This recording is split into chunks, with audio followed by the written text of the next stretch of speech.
ঠিক আছে, ওই ভিডিওটারই পার্ট 2 নিয়ে চলে আসলাম। তো ওখানে দেখানোর চেষ্টা করি। এই যে ইউএসবি কিট, এইখানে যে তারটা ব্যবহার করেছে, এইটা মোবাইলের যে আক্স কর্ড হয় খুবই লোকাল মানের, সেইটা ইউজ করেছে। এখানে ট্যাগের সাথে লাগিয়ে দিয়েছে। এখান থেকে ইনপুট আউটপুট করেছে।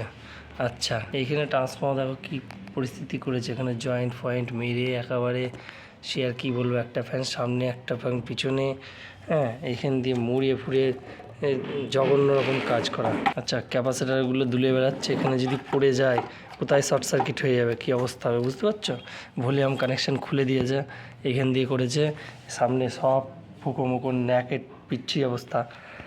আচ্ছা, বোর্ডের তলায় সব কাগজ গুজে গুজে রাখা, এই সাইডে কাগজ গুজা। আচ্ছা, মাইক্রোফোনের যে কর্ড হয় সেই কর্ড কেটে লাগানো, প্লাস ওর গ্রাউন্ডিং করা নেই। এই যে তারের মধ্যেকার লাইন দিয়ে এটাই দিয়ে গ্রাউন্ড করেছে। তাতে কি হামিংয়ের সমস্যা যাবে না, প্রচণ্ড পরিমাণে হামিং, সেটা তোমাদের টেস্টিং ভিডিওতে দেখাবো। তো একটা প্যানেল তো পুরোই শেষ, বক্স উড়ে যাচ্ছে, ভোল্টেজ ঢুকে গিয়ে পুরো স্পিকার দিয়ে ভোল্টেজ আউটপুট হচ্ছে ফুল ভোল্টেজ। এই যে সেই বোর্ডটা, যেটা রেডি করার পর আমরা ফাইনাল ভিডিও নিয়ে আসব।